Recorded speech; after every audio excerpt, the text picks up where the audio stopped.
नमस्कार मेरे प्यारे साथियों, कैसे हैं आप सब लोग। स्वागत है आपका इस YouTube चैनल पर। बहुत दिन बाद इस सेटअप पर वीडियो बनाया जा रहा है। जो लोग सोच रहे हैं पहली बार ऐसा नहीं है, ठीक है। बहुत सारे टॉपिक मैंने पढ़ाए हैं वाइट बोर्ड पर, चाहे वो रीजनिंग हो, चाहे पॉलिटी हो, चाहे वो हिंदी हो, चाहे हिस्ट्री हो। बहुत सारे टॉपिक पढ़ाए हैं, ज्योग्राफी भी पढ़ाई है मैंने उस पर, ठीक है। लेकिन ये अलग बात है कि हाँ, बहुत दिन बाद फिर से इसी सेटअप पर आया गया है, ठीक है। तो आज का जो टॉपिक है वो है हमारा भारत रत्न। भारत रत्न एक टॉपिक है हमारा, जो शुरुआत करने के लिए सही है, ठीक है। क्योंकि हम सोच रहे हैं कि फिर से कुछ ना कुछ पढ़ाया जाए वाइट बोर्ड पर, ठीक है। अलग अलग टॉपिक पर जो भी इंटरेस्टिंग टॉपिक हैं आपके काम के लिए, उन पे वीडियो आते रहेंगे अब। तो यहाँ पर हम स्टार्ट करेंगे आज भारत रत्न से।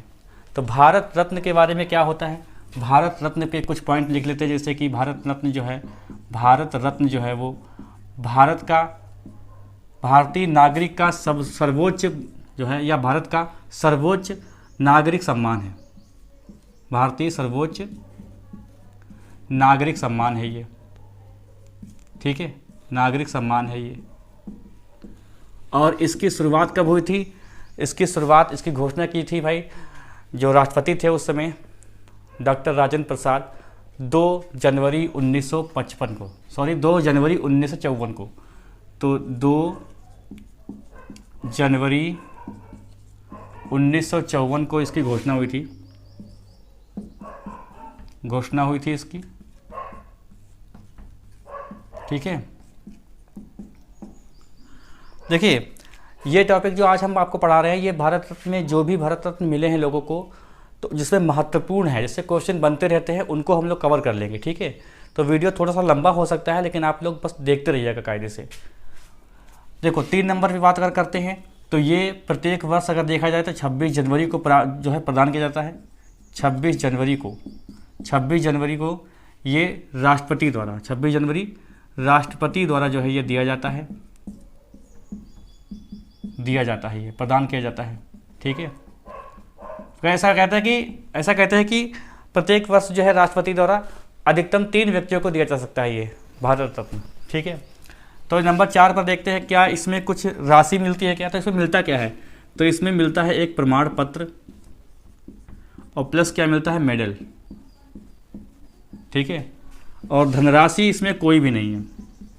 हालांकि सुविधाएं बहुत सारी हैं, धनराशि का कोई काम नहीं होगा, लेकिन धनराशि इसमें, मतलब इसमें इनाम के तौर पर जो एक पैसा होता है या जो धनराशि होती है वो नहीं मिलती है इसमें मेडल मिलता है, ठीक है। और एक प्रमाण पत्र मिलेगा आपको, ठीक है। ये चीज़ें होती है आपकी। तो क्या क्या देखा हम लोगों ने? अच्छा देखिए, 5 नंबर पे देखे क्या हो सकता है। देखिए, मरणोपरांत भी मिलता है भारत रत्न। तो मरणोपरांत जो भारत रत्न मिला था उसकी घोषणा 1955 में ही हो गई थी। तो 1955 में ही घोषणा हो गई थी कि भारत रत्न जो है वो मरणोपरांत भी दिया जाएगा, ठीक है। 1955 में घोषणा हुई कि मरणोपरांत भी, यानी मर जाएगा, ठीक है, उसके बाद भी क्या होगा, उसके बाद भी हम उस व्यक्ति को भारत रत्न देंगे। ये बात हुई थी, ठीक है। अब यहाँ पर हम देख लेते हैं कि भारत रत्न बनता कैसा, होता कैसा है भारत रत्न। तो भाई अगर आपको सही से दिख रहा है देख लेना भाई। तो अगर देखें, इस प्रकार से भारत रत्न बनता है हमारा, ठीक है। इस पे हमारी जो एक आर्ट है उस पर मत जाना। ये कहते हैं कि पान के पत्ते के आकार क्या होता है, ये पान के पत्ते के आकार का, पीपल के पत्ते के आकार का होता है। ये क्वेश्चन आपसे बन सकता है। तो पीपल के पत्ते के आकार का ये भारत रत्न होता है। 2 पहलू होते हैं इसमें। एक तो ये वाला पहलू होता है कि इसमें बीचों बीच में एक सूर्य होता है, जो चमकता हुआ सूर्य होता है। ये चमकता हुआ सूर्य किसका बना होता है? ये बना होता है प्लेटिनम का। ये प्लेटिनम का बना होता है। और यहाँ पर लिखा होता है भारत रत्न, ठीक है। यहाँ पर क्या लिखा होता है? भारत रत्न लिखा होता है। ये किससे लिखा होता है? ये चांदी से लिखा होता है, चांदी से लिखा होता है ये, ठीक है। ये चांदी से लिखा होता है।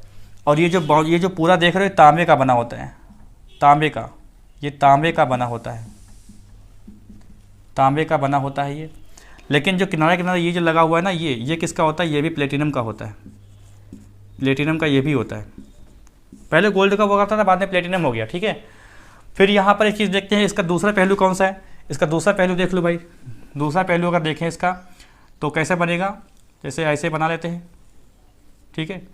देखो भाई, भारत रत्न की तौहीन नहीं कर रहे हैं, ये आपको समझाने के लिए हम ऐसा बना दे रहे हैं जल्दी जल्दी में। तो यहाँ पर एक होता है क्या, यहाँ पर एक होता है अशोक स्तंभ, अशोक स्तंभ है यहाँ पर, ठीक है। और यहाँ पर लिखा होता है, यहाँ पर क्या लिखा होता है, यहाँ पर लिखा होता है सत्यमेव जयते, ठीक है। यहाँ पर क्या लिखा होता है, सत्यमेव जयते लिखा होता है, सत्यमेव जयते लिखा होता है। जो आपका जो है एक मुंडकोपनिषद से लिया गया है, सत्यमेव जयते। तो ये बातें आपके सामने जो हैं ये भारत रत्न के बारे में है, ठीक है। ये एक पीपल के पत्ते के आकार का होता है, और जो बीच में जो सूर्य बना होता है वो प्लेटिनम से बना होता है, वो चमकता हुआ सूर्य है, और उसके नीचे लिखा होता है भारत रत्न। तो अशोक की जो लाट बनी होती है उसके नीचे नहीं लिखा होता है, अशोक के नीचे की जो लाट लगेगी ना उसमें हमेशा लिखा होता है, किसी भी देखोगे तो सत्यमेव जयते लिखा होता है। तो यहाँ पर लिखा होता है भारत रत्न। अब देखो, जिसको भारत रत्न मिलता है उसको सुविधाएं बहुत मिल जाती हैं, सुविधाएं मिलती हैं, मतलब अभी क्रम बता दें तो क्रम आपको मतलब जो है बड़ा दिमाग ख़राब कर देगा कि राष्ट्रपति के बाद, प्रधानमंत्री के बाद, उपराज्यपाल के बाद, राष्ट्रपति के बाद, मुख्य न्यायाधीश के बाद, फिर प्रधानमंत्री के बाद, मतलब एक बहुत ही वीआईपी के तौर पे इनको ट्रीट किया जाता है, जिसको भारत रत्न। अरे पहली बात ये जानते हो क्या है, भारत का सर्वोच्च नागरिक पुरस्कार है ये, भारत का सर्वोच्च नागरिक पुरस्कार है ये, ठीक है। भारत का सर्वोच्च नागरिक पुरस्कार है ये। तो समझ सकते हो कि कितना महान व्यक्ति होता होगा जिसको ये पुरस्कार मिलता होगा। एक बात और है कि भारत रत्न कहाँ बनता है, तो पश्चिम बंगाल के अलीपुर में बनता है ये। भारत रत्न बनता कहाँ पर है, तो ये पश्चिम बंगाल के अलीपुर में बनता है, ये अलीपुर में बनाया जाता है, ये ढाला जाता है, ठीक है, बनाया जाता है। पश्चिम बंगाल के अलीपुर में इसको बनाया जाता है भारत रत्न को, ठीक है। ये बातें हो गई। अब देखो बात करते हैं कि भारत रत्न मिलता किसको है, क्या सभी व्यक्ति को मिल जाएगा क्या, जैसे कोई जो तैयारी करने वाला है, बहुत अच्छी तैयारी कर रहा है और उसको मिल गई फर्स्ट रैंक, ठीक है, यानी यूपीएससी में फर्स्ट रैंक ले आया वो, तो क्या वो भारत रत्न मिल जाएगा या उसको, तो ऐसा नहीं है, ठीक है। अब इसको मिटाना पड़ेगा, चाहो तो आप इसका स्क्रीनशॉट ले सकते हो। देखो, अगर हम देखें भारत रत्न किसको मिलता है, तो भारत रत्न मिलता है कला के क्षेत्र में, राजनीति के क्षेत्र में, ठीक है। भी देखते हैं, देखो भारत रत्न भाई किसको दिया जाता है, भारत रत्न किसको मिलता है, तो देखो कला,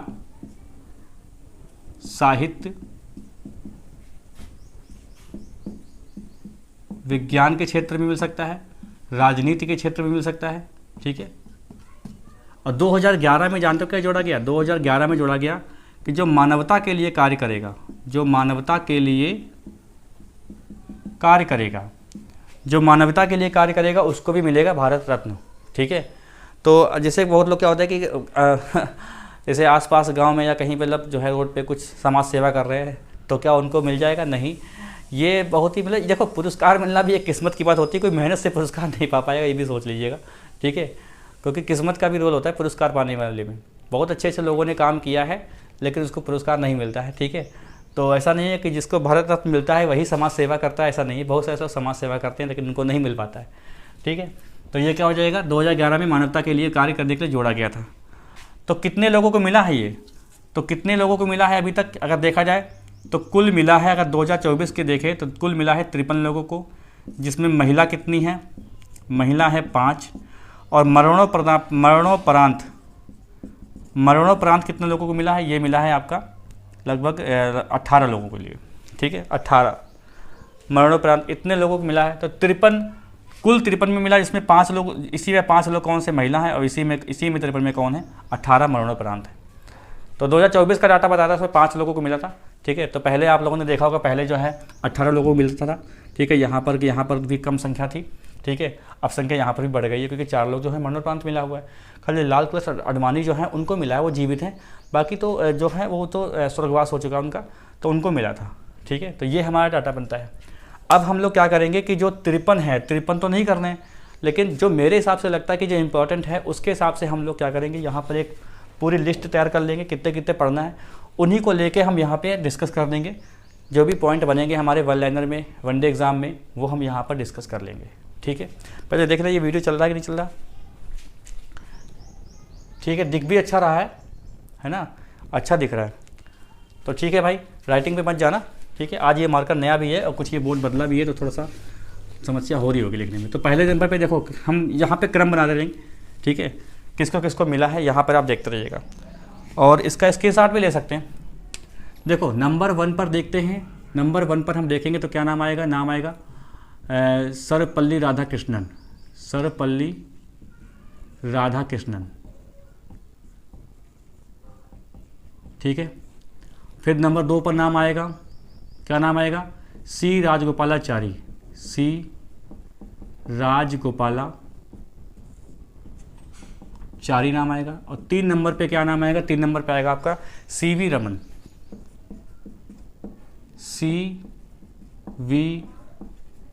सीवी रमन।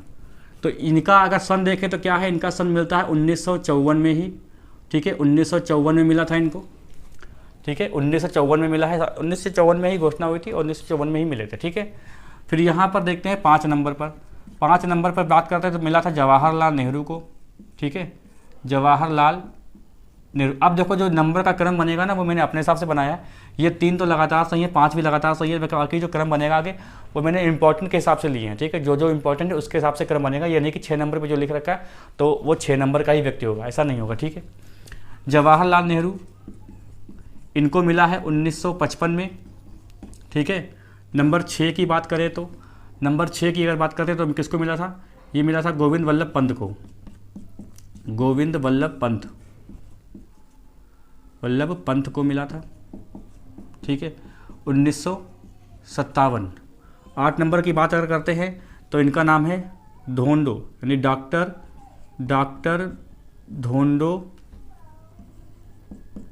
धोंडो केशव, डॉक्टर धोंडो केशव को मिला था, ठीक है, 1958 की बात है, 1958 में मिला था। फिर 9 नंबर पे देखते हैं, 9 नंबर का नाम आता है डॉक्टर राजेंद्र प्रसाद का, राजेंद्र प्रसाद को मिला है 1962 में। फिर इसके बाद हम देखते हैं जाकिर हुसैन खान हैं ये, ठीक है, तीसरे राष्ट्रपति बने थे ये जाकिर हुसैन खान। तो इसके हिसाब से देख सकते हैं कि ये पहले मुस्लिम है जिनको ये मिलेगा, ठीक है।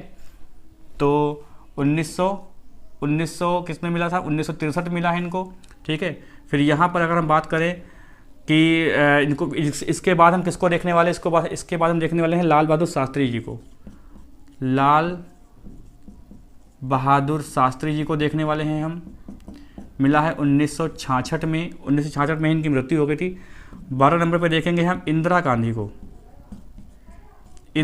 गांधी को हम देखेंगे, इनको मिला है 1971 में। इसके बाद हम देखेंगे, इसके बाद हम किसको देखेंगे, इसके बाद हम देखेंगे मदर टेरेसा, इनको मिला है 1980 में। फिर हम देखेंगे खान अब्दुल गफ्फार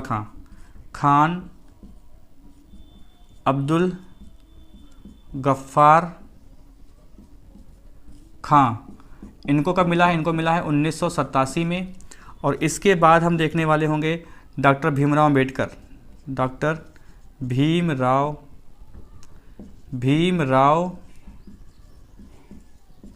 अंबेडकर, ठीक है, कब मिला है अभी देखते हैं। 16 के देखेंगे नेल्सन मंडेला,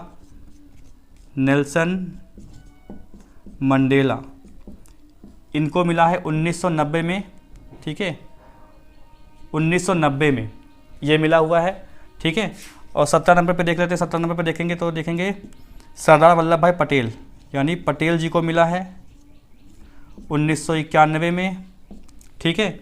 इसके बाद हम देखेंगे पटेल जी को मिला है 1991 में। इसके बाद यहाँ पे आ जाते हैं, ठीक है। देखें यहाँ पे चल रहा है वीडियो बस, क्योंकि भाई देखो ये पहले भी चलता था, ये अभी भी देखो हल्का सा कट गया, देखिए कोई बात नहीं, ठीक है। देखो अच्छी क्वालिटी में लगा के देखिएगा आप लोग, क्वालिटी कम मत करिएगा, क्वालिटी कम करोगे तो फिर दिखेगा नहीं है फिर, ठीक है। तो क्वालिटी आपको लगा के देखनी है अच्छे से, ठीक, कंजूसी मत करना डाटा में। तो पटेल में क्या हो जाएगा। फिर इसके बाद हम क्या देखेंगे, इसके बाद हम देखेंगे अरुणा आसिफ अली का देख लेते हैं। अरुणा आसिफ अली, इनका सन क्या है, इनका सन है 1997। और फिर यहाँ पर एक नाम आएगा डॉक्टर APJ अब्दुल कलाम। तो अब्दुल कलाम अब्दुल कलाम, ये नाम आएगा आपका 1997 में भी इनको मिला था। ठीक है, अब एक नाम आपका आता है इसमें सुब्बुलक्ष्मी का, MS सुब्बुलक्ष्मी, MS सुब्बुलक्ष्मी, ये मिला है 1998 को। फिर एक नाम आपके सामने हम रखते हैं, एक नाम रखते हैं किसका, जो गोपीनाथ बारदोई हैं, असम के पहले मुख्यमंत्री थे। तो गोपीनाथ बारदोई ये हैं 1999 में। इसके बाद मिलता है लता मंगेशकर को, लता मंगेशकर। ठीक है, इनको मिलता है 2001 में। ये सन पूछ लेगा आपसे। ठीक है, 2001 में मिलेगा। कितना नंबर चल रहा था भाई, 18, 19, 20, 21, 22, 23 नंबर पर देखेंगे सचिन तेंदुलकर जी को। सचिन तेंदुलकर 2014 में मिला है इनको। ठीक है, फिर 24 नंबर अटल बिहारी वाजपेयी, अटल बिहारी वाजपेयी, इनको कब मिला है, अटल बिहारी वाजपेयी को कब मिला है, अटल बिहारी वाजपेयी को मिला है। और एक साथ में इनका भी नाम रख लो, ये हैं मदन मोहन मालवीय। ठीक है, मालवीय रख देते खाली, मदन मोहन मालवीय, ये एक साथ इनको मिला है। तो ये सन कौन सा है, ये सन है 2015। ठीक है, फिर देखते हैं 26वें नंबर पे देखते हैं प्रणब मुखर्जी। प्रणब मुखर्जी नाम आता है। और एक नाम आता है भूपेन हजारिका, भूपेन हजारिका। ठीक है, ये इनको कब मिला है, 2019 में मिला है। फिर यहाँ पर जो 5 मिले हैं ये भी बहुत इंपॉर्टेंट, क्योंकि लेटेस्ट है ये 5 लेटेस्ट हैं भाई हमारे पास। तो देखो, एक तो हमारा मिला है 5, किसको किसको मिले, एक तो हमारा मिले हैं जिसे चौधरी चरण सिंह को, चौधरी चरण सिंह। ठीक है, दूसरा मिला है कर्पूरी ठाकुर को, कर्पूरी ठाकुर। और फिर मिला है, तीसरा मिला है, जो मिला है किसको मिला है भाई, कौन से प्रधानमंत्री थे, नरसिम्हा राव, PV नरसिम्हा राव। ठीक है, नरसिम्हा राव जी को मिला है। फिर 31वां की बात करें तो किसको मिला है, चौधरी चरण सिंह, लाल कृष्ण आडवाणी को मिला है। ये एकमात्र जीवित व्यक्ति जिसको मिला है, लाल कृष्ण आडवाणी। ठीक है, फिर 32वां, हम 32 देखेंगे टोटल। और यहाँ पे कौन सा है, MS स्वामीनाथन, MS स्वामीनाथन। इसका अगर हम सन देखें तो कितना आता है, 2024। ठीक है, नीचे तक दिख रहा है। देखो, ये हम पहले भी करते थे, अभी भी करना पड़ रहा है। ठीक है, हल्का सा अगर ऊपर करते तो बढ़िया की बात, क्या ऐसे कर दे तो कैसा लग रहा है भाई। देखो, हमें तो लग रहा है कि सही दिख रहा है। एक वाइट बोर्ड, देसी जुगाड़ वाइट बोर्ड वाला है यूट्यूब पे, वो सही दिख रहा है। ठीक है, अब उसके लिए डिजिटल बोर्ड लगाना पड़ेगा जब बिल्कुल सही दिखेगा आपको, हैं। चलो भाई, एक एक करके डिस्कस कर लेते हैं यहाँ पर। तो पहला नाम किसका आता है, राधा कृष्णन जी का, राधा कृष्णन का नाम आता है। ठीक है, ये कौन थे, ये भाई भारत के पहले उपराष्ट्रपति और बाद में सेकेंड नंबर पे क्या है, राष्ट्रपति हैं ये। ठीक है, और इनका जन्म जो है वो जन्म डेट कब है, बर्थडे कब मनाते हैं, 5 सितंबर को। तो 5 सितंबर को ही हम लोग राष्ट्रीय शिक्षक, ये बहुत महान शिक्षक थे, तो 5 सितंबर को हम लोग राष्ट्रीय शिक्षक दिवस के रूप में मनाते हैं। ठीक है, देखो ये क्या है, पहले उपराष्ट्रपति के नाम पर हैं, इनको जानते हैं हम लोग। दूसरे क्या है, दूसरे राष्ट्रपति हैं। और 5 सितंबर राष्ट्रीय शिक्षक दिवस मनाते हैं। राष्ट्रीय शिक्षक दिवस किसकी याद में मनाते हैं भाई, इन्हीं के, क्योंकि 5 सितंबर को इनका बर्थडे मनाया जाता है। तो इनकी ही याद में हम लोग क्या देख मनाते हैं, राष्ट्रीय शिक्षक दिवस मनाते हैं। देखो, गूगल पे, विकिपीडिया पे देखोगे तो इनका नाम पहले आता है। इसका मतलब ये मान सकते हैं कि ये पहले व्यक्ति जिनको भारत रत्न मिला। अब ये क्या है ना कि मतलब प्रदान करने वाली बात है, कौन पहले पहुंच गया, किसके हाथ में पहले आया मेडल। ठीक है, ये बात हो जाएगी, बाकी सन तो एक ही है ना। तो चलो यहाँ पे देखो, दूसरा नाम किसका है, C राजगोपालाचारी। तो पहला ये हो गया, C राजगोपालाचारी का नाम देख लो, राजगोपालाचारी, राजगोपालाचारी। कर्मचारी। देखो भाई, इनके बारे में जानते हैं कि स्वतंत्र भारत के पहले गवर्नर जनरल के रूप में जानते हैं इनको हम, ठीक है। और तब देखो 2 ही पॉइंट बनेंगे इसमें कि स्वतंत्र भारत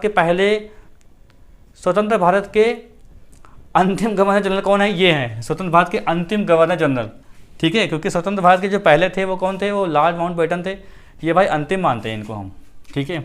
तो अंतिम गवर्नर जनरल, अंतिम गवर्नर जनरल। फिर तीसरा क्या है, ये चेन्नई यानी मद्रास के पहले मद्रास के सीएम थे ये, मद्रास के, ये वहीं साउथ के थे ये, मद्रास के सीएम, ठीक है। नंबर 3 पे देखते हैं सीवी रमन, बहुत अच्छा है ये सीवी रमन बहुत इंपॉर्टेंट है। सीवी रमन क्या चीज़ है, तो भैया देखो इनको क्या है, इन्होंने एक रामन यानी रामन या रमन दोनों बातें एक ही हैं, रामन भी लिखा दिखेगा तुम्हें विकिपीडिया पर। तो रमन प्रभाव की खोज की थी इन्होंने, रमन प्रभाव की, ये वैज्ञानिक थे, रमन प्रभाव की खोज की थी इन्होंने, ठीक है। रमन प्रभाव की खोज की थी इन्होंने। तो वो खोज की थी, कब की थी, 28 फरवरी 1928 सन है। और इसी के याद में हम लोग क्या मनाते हैं, हम लोग राष्ट्रीय वैज्ञानिक दिवस यानी राष्ट्रीय विज्ञान दिवस मनाते हैं हम लोग, ठीक है। और इसी के लिए इनको 1930 में मिला है नोबेल पुरस्कार मिला है, ठीक है। और 1954 में आप जानते हो कि इनको क्या मिला, भारत रत्न मिला, भारत रत्न, ठीक है। अगला नाम किसका आता है, अगला नाम आता है जवाहरलाल नेहरू जी का, ठीक है। इसको मिटा देते हैं, तो स्क्रीनशॉट ले लो इसका, चाहो तो इसको मिटा देते हैं। अगला नाम आता है जब पंडित जवाहरलाल नेहरू जी का। देखो इनकी जीवनी के बारे में नहीं जानना हमें, कब जन्म हुआ था, कब क्या हुआ था नहीं पता, उससे मतलब नहीं है। जहाँ पर इसका जन्म वाली बात होगी वहाँ पर डिस्कस भी कर लेंगे हम लोग, ठीक। तो यहाँ पर लिखेंगे जवाहरलाल नेहरू। तो नंबर 1 पॉइंट क्या बनेगा, देखो पहली बात तो इन्होंने क्या किया था,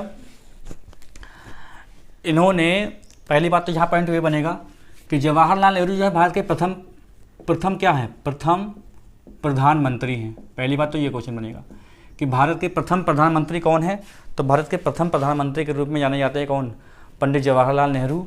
और दूसरा पॉइंट यहाँ पे ये बनेगा कि देखिए जवाहरलाल नेहरू का जन्म बहुत पहले हो चुका था। इनकी लड़की कौन थी, इनकी लड़की का नाम था इंदिरा गांधी, पता है आपको, 1917 में इनकी लड़की हुई थी, इंदिरा गांधी का जन्म हुआ था। तो अब ये राष्ट्रीय आंदोलन में भी जुड़े हुए थे। तो पहली बार पूर्ण रूप से अगर क्वेश्चन बने कि पहली बार जो जवाहरलाल नेहरू हैं वो पूर्ण रूप से पहली बार किस आंदोलन में शामिल हुए थे, तो वो उस आंदोलन का नाम होगा असहयोग आंदोलन 1920 में। तो पूर्ण रूप से शामिल हुए किस आंदोलन में, तो ये 1920 का जो आंदोलन था असहयोग आंदोलन, उसमें शामिल हुए थे, असहयोग आंदोलन, ठीक है। देखो एक था 1929 का एक लाहौर में कांग्रेस अधिवेशन हुआ था जिसकी अध्यक्षता किसने की थी, पंडित जवाहरलाल नेहरू ने की थी। तो वहाँ पर पूर्ण स्वराज की मांग की गई थी। तो ये भी इम्पोर्टेंट बहुत है कि 1929 में लाहौर अधिवेशन में पूर्ण स्वराज की मांग की गई थी, पूर्ण स्वराज की मांग की गई थी। तब अध्यक्ष कौन थे, तब अध्यक्ष थे पंडित जवाहरलाल नेहरू, अध्यक्ष थे उसके, ठीक है। तो 22 जनवरी 1947 को इन्होंने उद्देश्य प्रस्ताव प्रस्तुत किया था, ठीक है। अब ये क्या चीज़ थी, उद्देश्य प्रस्ताव क्या थी, तो उद्देश्य प्रस्ताव जो था यही बाद में प्रस्तावना बनती है, पता है आपको। यही बाद में जो अभी जो संविधान है उसकी जो प्रस्तावना है उसका आधार क्या है, तो उसका आधार ये जो पंडित जवाहरलाल नेहरू थे उन्होंने उद्देश्य प्रस्ताव प्रस्तुत किया था 22 जनवरी 1947 को, उसी के आधार पे प्रस्तावना बनाई गई है, ठीक है। यहाँ से क्वेश्चन बनेगा द डिस्कवरी ऑफ इंडिया, इनकी बहुत फेमस बुक है the discovery of India, book है इनकी ये, ठीक है। और इनका अगर निधन की बात करते हैं तो क्या, शांति वन में इनकी जो है समाधि है। समाधि कहाँ पर है, समाधि है शांति वन में, ये क्वेश्चन आपसे बनेगा, शांति वन में इनकी समाधि है, ठीक है। तो पंडित जवाहरलाल नेहरू क्या, इनके बारे में क्या है कि प्रथम प्रधानमंत्री थे और पूर्ण रूप से शामिल हुए थे किस आंदोलन में, असहयोग आंदोलन में शामिल हुए थे। उसके बाद 1929 में देखो कांग्रेस से जुड़े हुए थे, तो 1929 में ये कांग्रेस के अधिवेशन में जो है अध्यक्ष भी थे लाहौर में, जहाँ पर पूर्ण स्वराज की मांग की गई थी। और 22 जनवरी 1947 को उद्देश्य प्रस्ताव प्रस्तुत किया था इन्होंने, जो बाद में संविधान की प्रस्तावना बनती है। ठीक है, ये हमारा हो गया। गोविंद वल्लभ पंत, देखिए वीडियो लंबा होगा, ठीक है, तो वीडियो को पूरा देखना है। गोविंद वल्लभ पंत, गोविंद वल्लभ पंत को इनके बारे में जान लेते हैं। देखो यूपी स्पेशल के लिए बड़ा इंपॉर्टेंट है ये नाम, गोविंद, चलो पंत डाल देते हैं, गोविंद पंत। देखो गोविंद वल्लभ पंत जो हैं, अगर ये देखें कि जो संयुक्त प्रांत था 1937 से 1939, उसके बीच में सबसे पहले जो चुनाव हुए थे, तो सीएम कौन बना था यूपी का, तो सीएम बने थे यूपी के यही। तो स्वतंत्र भारत के सीएम पूछे पहले यूपी के कौन है, या पूछे उससे पहले जो चुनाव हुए थे अंतरिम, उसमें कौन, दोनों में नाम इन्हीं का आता है। तो देखो पहली बार सीएम बने थे किसके, 1937 से 1939 के बीच में पहली बार कौन बने थे, ये यूपी के सीएम थे, ये यूपी के सीएम बने। उसके बाद 1947 से 1954 तक यूपी के सीएम बने जब चुनाव हुए थे, ठीक है, स्वतंत्र होने के बाद। फिर 1955 से 1961 के बीच में ये गृह मंत्री रहते हैं, केंद्रीय गृह मंत्री थे, ये गृह मंत्री रहे हैं, ठीक है। फिर जानते हो क्या, ये बीमार हो गए थे 1960 में, इनको हार्ट अटैक आ गया था, बाद में इनको क्या हुआ, ब्रेन हेमरेज से इनकी मृत्यु हो गई थी। तो ये हमारे पास 3 पॉइंट है जो हमारे हैं बहुत इंपॉर्टेंट है गोविंद वल्लभ पंत के बारे में, ठीक है। 1937 में पहले क्या है, यूपी के सीएम रहे हैं ये 2 साल। फिर उसके बाद जब चुनाव हुए तो 1947 और 1954 के बीच में ये सीएम रहे हैं। उसके बाद 1955 से 1961 के बीच में ये केंद्रीय गृह मंत्री रहे हैं, ठीक है। चलो अगला नाम किसका आता है, अगला नाम आता है, अब इनके बारे में कुछ चीज़ें वहीं पर डिस्कस कर देंगे। जैसे ये लिखा हुआ है, इनका नाम है डॉक्टर धोंदो केशव कर्वे, ठीक है, केशव लिख दो यहाँ पे, डॉक्टर धोंदो केशव कर्वे नाम पूरा इनका है। 1958 में, बात यह है इनको इसलिए लिख रखा है क्योंकि अभी तक के सबसे बुजुर्ग आदमी हैं जिनको ये मिला है। अभी तक के सबसे जवान आदमी कौन है, वो सचिन तेंदुलकर है, और यहाँ पर क्या है, सबसे बुजुर्ग आदमी है ये 1958 में। मतलब 1958 में इनका 100वां बर्थडे था, उस दिन इनको मिला था। ये समाजसेवी थे, ठीक है, ये क्या थे, समाजसेवी थे। तो 1958 में इनको ये मिला था पुरस्कार, ये वाला, ठीक है। अब बात करते हैं राजेंद्र प्रसाद जी की, हल्का सा टॉपिक देख लेते हैं राजेंद्र प्रसाद के बारे में। राजेंद्र प्रसाद, देखो कुछ किताबें इनके लिए इंपॉर्टेंट है। पहली बात क्या है, भारत के पहले राष्ट्रपति हैं ये, प्रथम राष्ट्रपति। आपको पता है संविधान सभा के स्थायी अध्यक्ष के रूप में इनको चुना गया था। पहले अस्थायी अध्यक्ष कौन थे, डॉक्टर सच्चिदानंद सिन्हा। बाद में स्थायी अध्यक्ष के रूप में कौन बने थे, स्थायी अध्यक्ष के रूप में कौन से, संविधान सभा के स्थायी अध्यक्ष, संविधान सभा के स्थायी अध्यक्ष के रूप में इनको चुना गया था, ठीक है। और भारत के प्रथम राष्ट्रपति हैं ये, और संविधान सभा के स्थायी अध्यक्ष के रूप में किसको चुना गया था, डॉक्टर राजेंद्र प्रसाद जी को चुना गया था। इसके बाद देखते हैं, इसके बाद इन्होंने ये गांधी जी को बहुत मानते थे, तो इन्होंने बुक लिखी है कि बापू के कदमों में बाबू। इनको बाबू कहते थे, बिहार में जन्म हुआ था। देखो कुछ जगह मैंने देखा है कि इनको अजातशत्रु भी कहा जाता है, ठीक है, अजातशत्रु भी इनको बोलते हैं। तो बापू के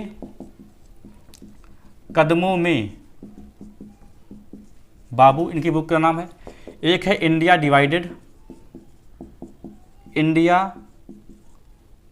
एक बुक का नाम है। एक बुक का नाम इनकी है कि क्या नाम था, चंपारण वाला है, क्या बोलते हैं इसको, सत्याग्रह एट चंपारण। ये किसकी बुक है, सत्याग्रह एट चंपारण,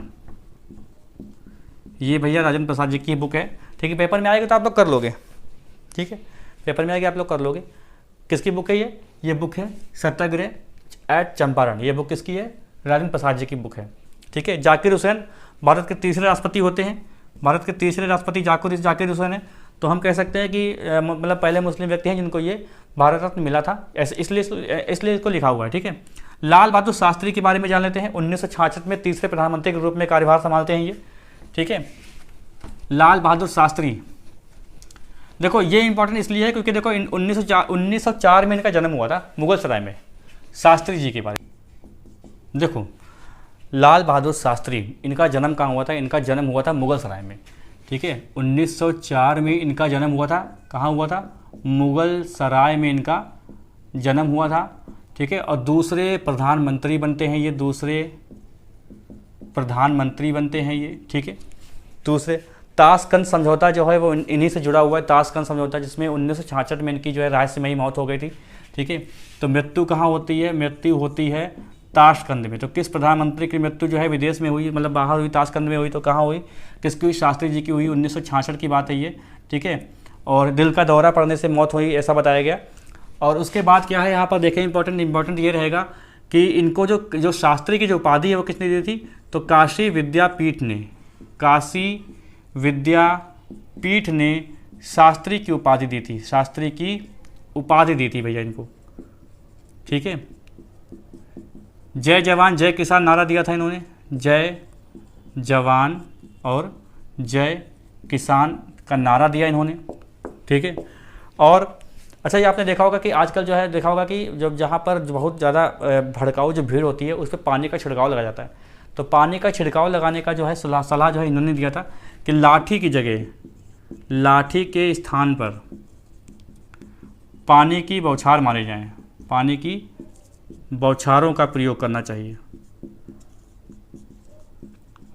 मतलब जहाँ पे भीड़ गुस्साई होती है ना, वहाँ पे लाठी चलती, भड़ा लाठी चलती, तो वहाँ पर क्या करो, वहाँ पर सबसे अच्छा तरीका ये है कि पानी की बौछार मारो। ये सुझाव दिया था शास्त्री जी ने। ठीक है, ये भी हो गए। इंदिरा गांधी जी की बात कर लेते हैं। इंदिरा गांधी जी बहुत इंपॉर्टेंट है भाई, इंदिरा जी की बात कर लेते हैं। इंदिरा गांधी, तो इंदिरा गांधी जन्म कब हुआ है ये सब इम्पोर्टेंट नहीं है। इम्पॉर्टेंट क्या है कि ये 4 बार प्रधानमंत्री रही है अपने काल में। ठीक है, तो इनका अगर देखा जाए तो 1966 से 1977 तक 3 कार्यभार रहे हैं, 3 कार्यकाल रहे हैं पीएम के। ठीक है, 3 कार्यकाल रहे हैं। और उसके बाद 1980 से 1984 तक एक कार्यकाल, चौथा कार्यकाल रहा है। ठीक है, 4 कार्यकाल, तो चौथा लिख देते तो समझ में आ जाएगा। चौथा कार्यकाल रहा है 1980 से 1984 के बीच में, ये चौथा कार्यकाल रहा है इनका। ठीक है, अब यहाँ पे कुछ इंपॉर्टेंट चीज़ समझते हैं। देखो 1975 से 1977 तक इन्होंने क्या लगाया था? राष्ट्रीय आपात घोषित करवाया था। राष्ट्रीय आपात लगभग 21 महीने तक बहुत सारे लोग जो हैं वो जेल में थे, बहुत सारे लोग जेल में थे। ठीक है, बताओ 2 साल तक ये सब लगभग बंद रहे हैं।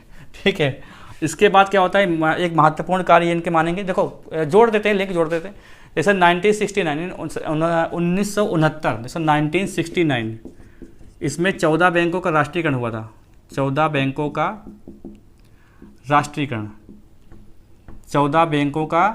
राष्ट्रीयकरण हुआ था इसमें। ठीक है, अगर देखें तो एक था 1982 में नाबार्ड की स्थापना, जानते होंगे, नाबार्ड की स्थापना हुई थी इनके काल। ठीक है, दूसरी बात देखते हैं कि 26 मार्च 1971 को बांग्लादेश का गठन हुआ था। 26 मार्च 1971 को बांग्लादेश का गठन हुआ था। ठीक है, बांग्लादेश का गठन हुआ था। 18 मई 1974 आपको याद है क्या? 18 मई 1974 को क्या हुआ था? इन्होंने एक जो है वो किया था, परीक्षण करवा लिया था परमाणु का। ठीक है, परमाणु का बम का परीक्षण हो गया था पोखरण में। तो इस्माइल बुद्धा के नाम से वो चीज़ फेमस की थी, मतलब एक कोड था इस्माइल बुद्धा। ठीक है, परमाणु परीक्षण हुआ था राजस्थान के पोखरण में। तो उसकी डेट क्या है? उसकी डेट है 18 मई 1974 उसकी डेट होती है। ठीक है, अब देखो बात करते हैं यहाँ पर कि 1984 में क्या हुआ था?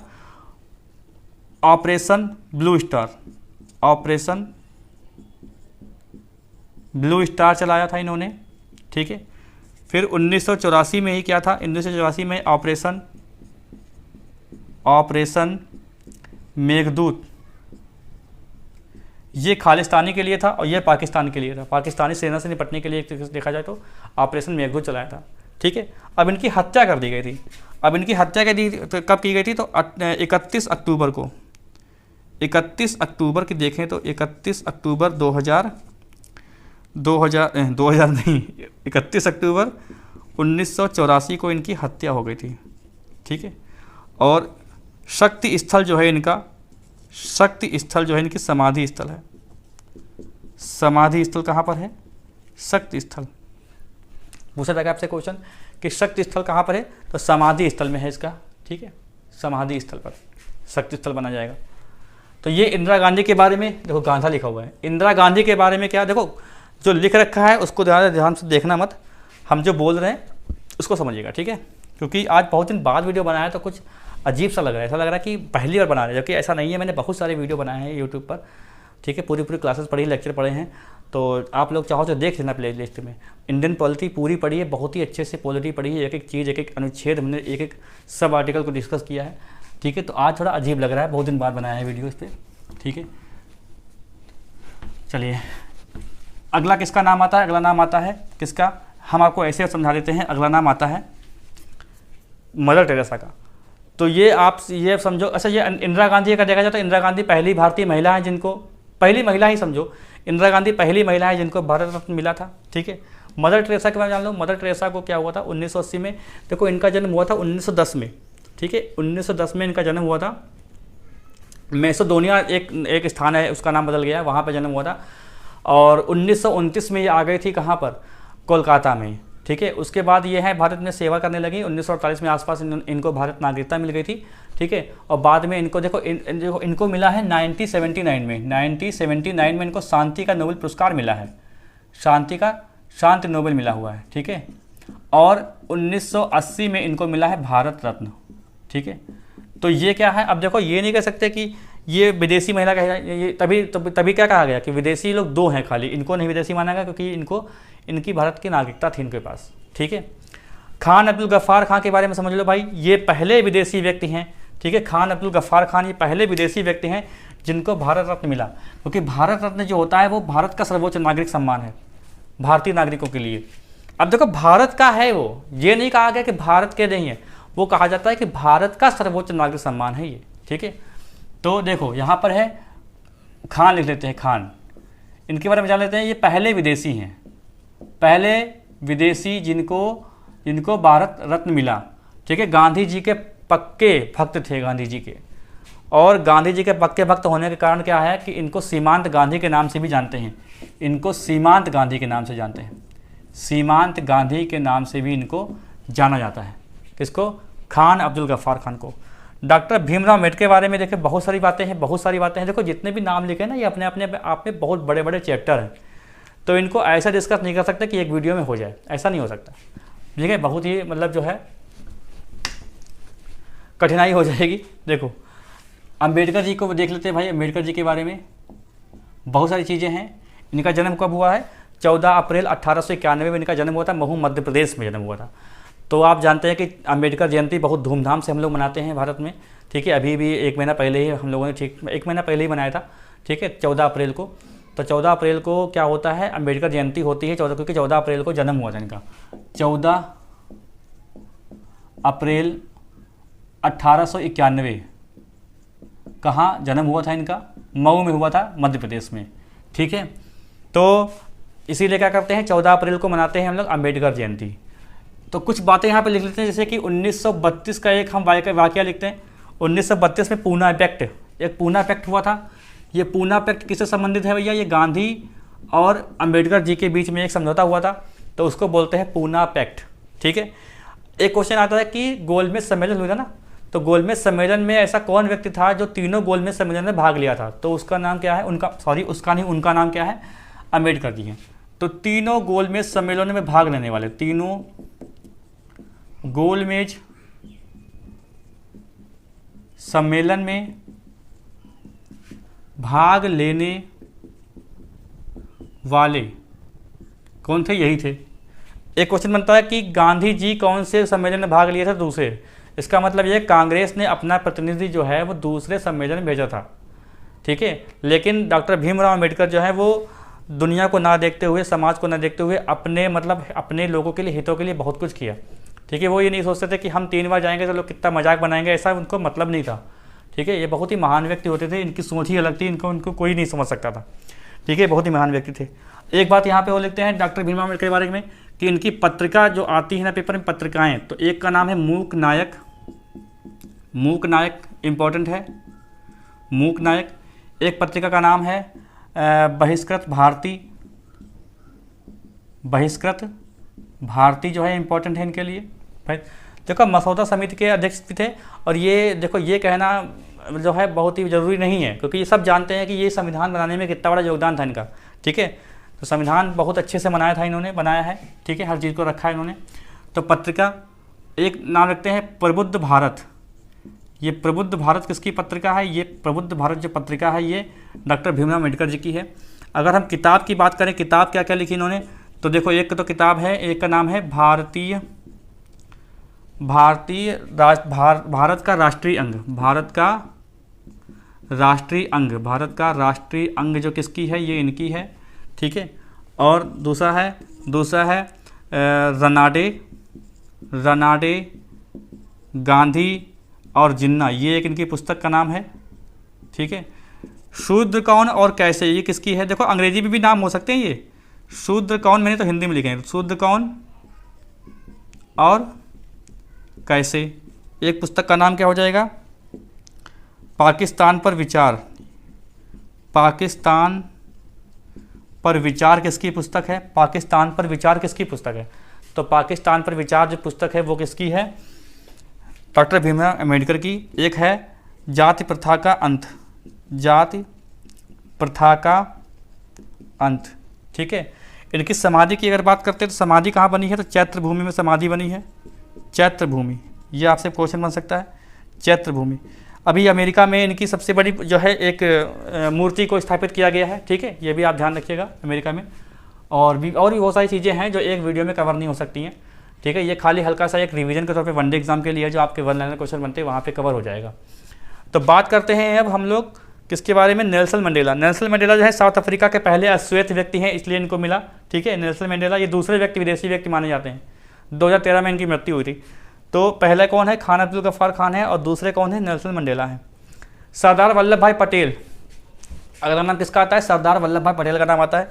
आप लोग चाहे तो उसका स्क्रीनशॉट ले लो भैया। ठीक है, सरदार वल्लभ भाई पटेल, सरदार वल्लभ भाई पटेल का नाम आता है। ठीक है, मरणोपरांत देखो, हाँ ये तो लिखा ही नहीं हमने यहाँ पे। देखो यहाँ पर जो आप देख रहे हो गोविंद वल्लभ पंत, ये पहले जो व्यक्ति हैं लाल बहादुर शास्त्री, इनको मिला है मरणोपरांत, पहले व्यक्ति हैं ये। बाद में डॉक्टर भीमराव अम्बेडकर को मरणोपरांत मिला है। ठीक है, और सरदार वल्लभ भाई पटेल को भी मरणोपरांत मिला है। ठीक है, ये भी हम लिख देंगे एक साथ फिर। तो पटेल जी का जन्म के बारे में बात नहीं करते। पटेल जो है सरदार वल्लभ भाई पटेल, ये कौन थे? तो देखो इनको लौह पुरुष के नाम से जानते हैं हम लोग। लौह पुरुष क्यों कहते हैं? क्योंकि इन्होंने लगभग 562 रियासतों को मिलाया था। ठीक है, तो लौह पुरुष के नाम से किसे जानते हैं? लौह पुरुष के नाम से किसे जानते हैं? हम जानते हैं सरदार वल्लभ भाई पटेल जी को जानते हैं लौह पुरुष के नाम से। ठीक है, और इन्होंने क्या किया था? इन्होंने लगभग 562 रियासतें मिलाई थी, रियासतें भारत में मिलाई, इसीलिए इनको हम कहते हैं लौह पुरुष। गुजरात में एक बारदौली स्थान है जहाँ पर 1928 में एक बारदौली सत्याग्रह हुआ था, तो वहाँ की महिलाओं ने इनको सरदार की उपाधि दी थी। तो बारदौली सत्याग्रह, बारदौली सत्याग्रह, सत्य के लिए आग्रह। ठीक है, बारदौली सत्याग्रह में 1928। ठीक है, तो यहाँ पर क्या थी कि सरदार की उपाधि दी थी। सरदार की उपाधि किसने दी थी? तो सरदार की उपाधि दी थी महिलाओं ने, वहाँ की महिलाओं ने सरदार की उपाधि दी थी सरदार वल्लभ भाई पटेल जी को। ठीक है, सरदार वल्लभ भाई पटेल की आपको पता है कि unity of statue of unity कहाँ है? तो गुजरात में केवड़िया स्थान पर है, जो इसमें 82 मीटर लंबी है, 182 मीटर लंबी है ये। ठीक है, और 597 के आसपास फीट है उसकी ऊंचाई। तो केवड़िया में है, नर्मदा नदी के तट पर है, एक बहुत बड़ी बनी है, बहुत बड़ा स्टैचू बना हुआ है, जिसको बोलते हैं unity of statue of unity बोलते हैं। ठीक है, तो वो कहाँ पर है? केवड़िया में है, केवड़िया में बना हुआ है। ठीक है, जो कहाँ है? गुजरात में है। वहाँ पर एक मूर्ति बनी है स्टैच्यू ऑफ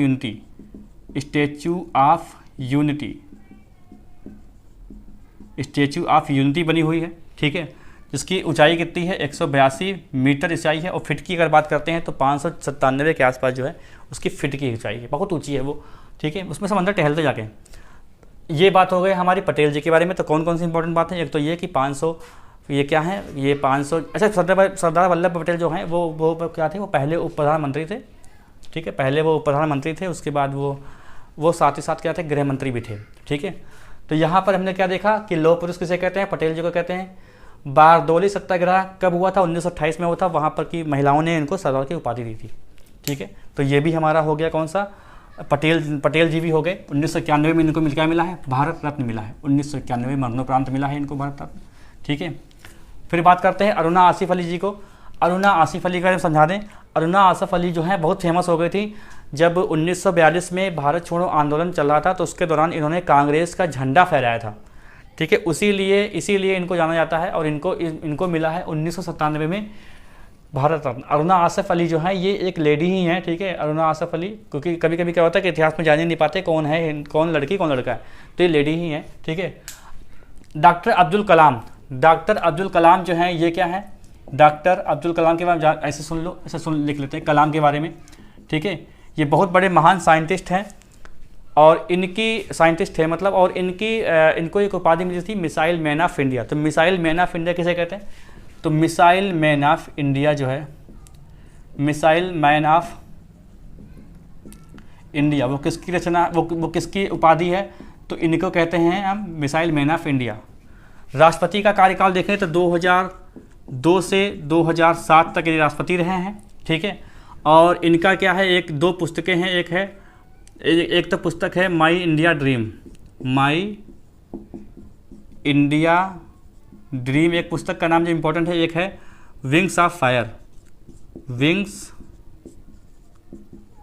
फायर। ये इनकी जो हैं दो पुस्तकें बहुत इंपॉर्टेंट हैं जो आपसे पेपर में पूछी जा सकती हैं। द विंग्स ऑफ फायर, या खाली विंग्स ऑफ फायर लिखा हो सकता है, माई इंडिया ड्रीम, यही अब्दुल कलाम की जो है। देखो बाकी इनका इतिहास और भी जो मिसाइलें बनाई हैं वो एक अलग टॉपिक है, वो अगर आप सोच रहे हो तो वो एक अलग टॉपिक पढ़ाना पड़ेगा, इस टॉपिक में नहीं आ पाएगा ना। मैंने पहले बताया कि जो भी नाम यहाँ पे लिख रखे हैं ना, ये नाम अपने आप में बहुत ही प्रमुख हैं, बहुत ही मुख्य जो है, बहुत ही इंपॉर्टेंट है। इनका अलग अलग एक चैप्टर हो जाएगा क्लास में, ठीक है। चलो इसको मिला देते हैं। अब बात कर लेते हैं हम एम.एस. सुब्बुलक्ष्मी। एम.एस. सुब्बुलक्ष्मी पहली संगीतज्ञ महिला है, इनको लिखने की आवश्यकता यहाँ पे नहीं है, समझ लो इसे। एम.एस. लक्ष्मी जो है ना, एम.एस. सुब्बुलक्ष्मी ये पहली संगीतज्ञ महिला हैं जिनको 1998 में भारत रत्न मिला था। अब देखो इनको रेमन मैग्सेसे पुरस्कार भी मिला है, ऐसी भारतीय महिला पहली हैं ये जिनको रेमन मैग्सेसे पुरस्कार मिला है, और ये वीणा बजाती थी, वीणा, ठीक है। गोपीनाथ बारदोई के बारे में जान लो। गोपीनाथ बारदोई क्या है, गोपीनाथ बारदोई जो है ये असम के पहले मुख्यमंत्री हैं, इनको मिला था 1999 में, मरणोपरांत मिला है, ठीक है। और लता मंगेशकर को, अब तो लता मंगेशकर जो हैं इनको भी मिला है 2001 में भारत रत्न, ठीक है। बहुत सारी भाषाओं में गाना गाए हैं, और इनकी आवाज़ इतनी अच्छी है कि गाने अगर आप हेडफोन लगा के सुनते हो तो आपको बहुत ही मन की शांति मिलेगी। 40 भाषाओं में इन्होंने लगभग गाने गाए हैं, बहुत अच्छी सिंगर हैं ये, ठीक है।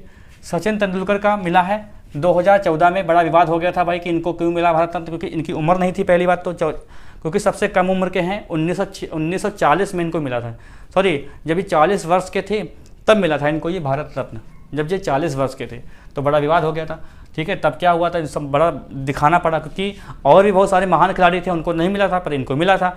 जैसे एक तुलना कर दी गई थी दादा ध्यानचंद जी से कि भैया उनको क्यों नहीं दे रहे हो ये, तो उनको नहीं मिला था। अब बात ये हो गई, सफाई ये दी गई थी कि उनके नाम पर तो राष्ट्रीय खेल दिवस चलता है, वो तो हर साल मनाते हैं, इनको तो एक ही बार मिलेगा भारत रत्न। एक बात और है कि डॉक्टर जो क्या नाम सुभाष चंद्र बोस जी को भी मरणोपरांत दिया गया था, पर उनके परिवार वालों ने मना कर दिया था। बात ये थी कि सुभाष चंद्र बोस, उनकी डेट कब है, कब वो मरे हैं, कहाँ क्या हुआ है, किसी को कुछ पता नहीं है, तो उनके परिवार वालों ने मना कर दिया था कि हम नहीं लेंगे, क्योंकि आपने कहा कैसे कि मरणोपरांत, क्या पता वो ना मरे हों, ठीक है, ये भी हो सकता है। और दूसरी बात ये भी है, देखो एक साइड ये भी हो सकता है कि भाई देखो इसमें धनराशि मिलती नहीं है, खाली मेडल है, और उसी को मिलेगी अगर जिसको भारत रत्न मिला है उसी को सुविधाएं मिलेंगी जिसके पास वो मेडल, जिसका प्रमाण पत्र है। जैसे अगर धनराशि मिले तो धनराशि का तो कोई भी फ़ायदा उठा सकता है, कोई भी ख़त्म कर सकता है, लेकिन भाई जो लिखा पढ़ी में जिसके सुविधाएं दी गई हैं अगर वो उपलब्ध नहीं है तो फ़ायदा क्या है। तो हो सकता ना लिया हो इसी मारे, क्योंकि पैसा होता तो ले लिया जाता, पैसा वैसा है नहीं इसमें, ठीक है। तो सचिन तेंदुलकर के बारे में कुछ चीज़ें जानते हैं। सचिन तेंदुलकर बहुत बड़ा टॉपिक है, बहुत ही महान खिलाड़ी रहे हैं अपने समय के, ठीक है, और बहुत ही मतलब अभी भी समझ लो अच्छे खेलते होंगे, प्रैक्टिस वगैरह करते होंगे, ठीक है। ज़्यादा क्रिकेट देखते नहीं हैं, क्रिकेट से ज़्यादा हमारा कोई नाता है नहीं। तो सचिन तेंदुलकर का जानते हैं। पहला टेस्ट पहला टेस्ट कब खेला? तो 1989 में इन्होंने पहला टेस्ट खेला पाकिस्तान के खिलाफ, ठीक है। और अंतिम टेस्ट कब खेला? अंतिम टेस्ट खेला है 2013 में वेस्ट इंडीज़ के खिलाफ, ठीक है। वेस्ट इंडीज़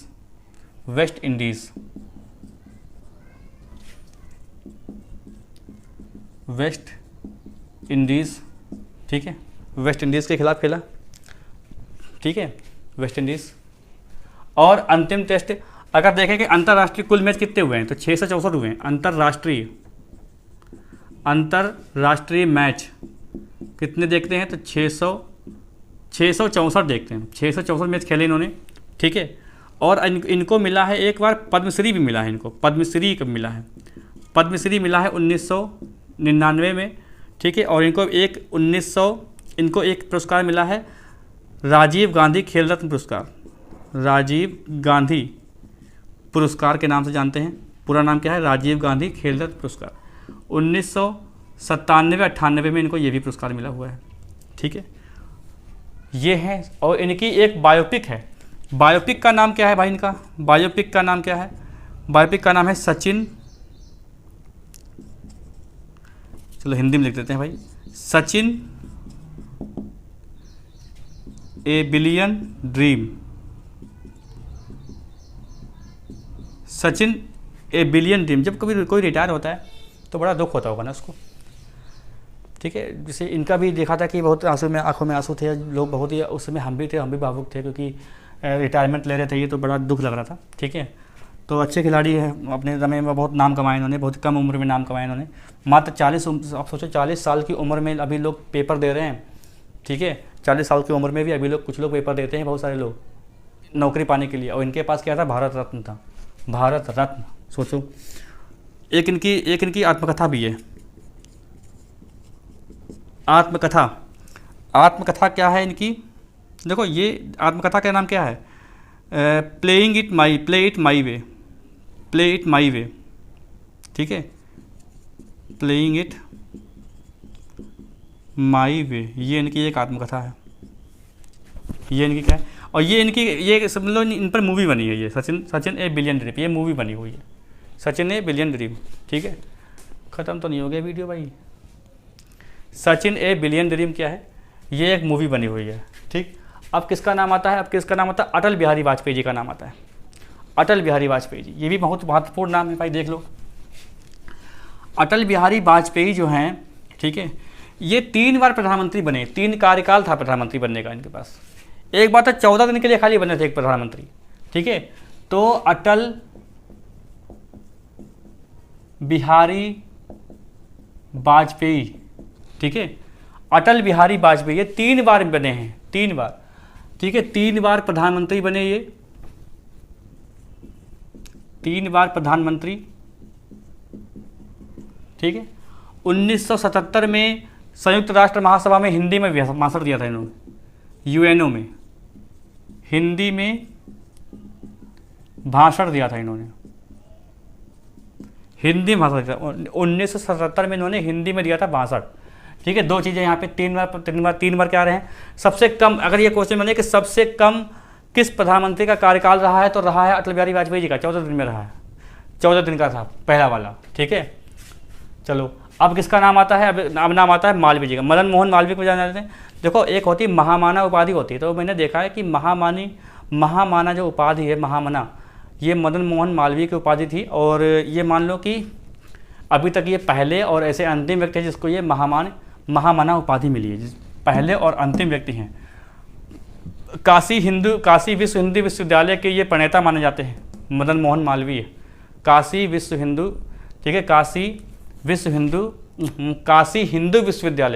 हिंदू विश्वविद्यालय मरणोपरांत मिला था इनको, ठीक है। अब देखते हैं प्रणब मुखर्जी राष्ट्रपति रहे थे, कार्यकाल कितना है? 2012 से 2017 ये कार्यकाल था। भूपेन हजारिका एक समाजसेवी थे। चौधरी चरण सिंह क्या थे? चौधरी चरण सिंह ये भारत के थे प्रधानमंत्री, ठीक है, किसान नेता थे। और इनके ही नाम पर एक जो है वो बनाया गया है हमारे लखनऊ में, चौधरी चरण सिंह अमौसी में जो एक वो है हवाई अड्डा। कर्पूरी ठाकुर ये लेटेस्ट वाले हैं। कर्पूरी ठाकुर ये बिहार के पूर्व मुख्यमंत्री रह चुके थे। नरसिम्हा राव ये 1991 में पीएम बने थे, ठीक है, उनको मिला है। लाल कृष्ण आडवाणी, ये व्यक्ति अभी जीवित हैं, इन्होंने बहुत सारी जो ये भाजपा के कई बार राष्ट्रीय अध्यक्ष रह चुके हैं, ठीक है, और उप प्रधानमंत्री के रूप में भी कार्य कर चुके हैं। एम.एस. स्वामीनाथन के बारे में जान लेते हैं भाई। एम.एस. स्वामीनाथन इंपॉर्टेंट है। एम.एस. स्वामीनाथन यानी मरणोपरांत मिला है, देखो इनको मरणोपरांत, ये मरणोपरांत, ये और ये भी मरणोपरांत। लाल कृष्ण आडवाणी भी हैं ठीक है। देखो स्वामीनाथन के बारे में जान लेते हैं भाई। स्वामीनाथन, देखो अगर हम कहें कि विश्व में हरित क्रांति के जनक, अच्छा हरित क्रांति जो है, हरित क्रांति का शब्द किसने दिया? हरित क्रांति शब्द किसने दिया है? हरित क्रांति शब्द किसने दिया? ठीक है, तो इसका क्या नाम होगा? और दूसरा, विश्व में हरित क्रांति के जनक, विश्व में हरित क्रांति के जनक, और भारत में तो इनके नाम आता है, भारत में हरित क्रांति के जनक, ठीक है, यानी यही माने जाते हैं। और विश्व में किसका नाम आता है? विश्व में किसका नाम आता है? नॉर्मन बोरलॉग, नॉर्मन बोरलॉग का नाम आता है, नॉर्मन बोरलॉग, और ये विलियम गॉड, विलियम गॉड, ठीक है, ये जो है हरित क्रांति शब्द जो दिया है वो दिया है विलियम गॉड ने। और विश्व में हरित क्रांति के जनक कौन है? Norman Borlaug. और भारत में कौन है? स्वामीनाथन। तो अभी तक ये लेटेस्ट है, ये वाला, ठीक है। तो कितने लोगों को मिला है? अभी तक 53 लोगों को मिला है, जिसमें 5 महिलाएं हैं, 5 महिलाएं हैं, ठीक है। देखते हैं चल रहा है वीडियो।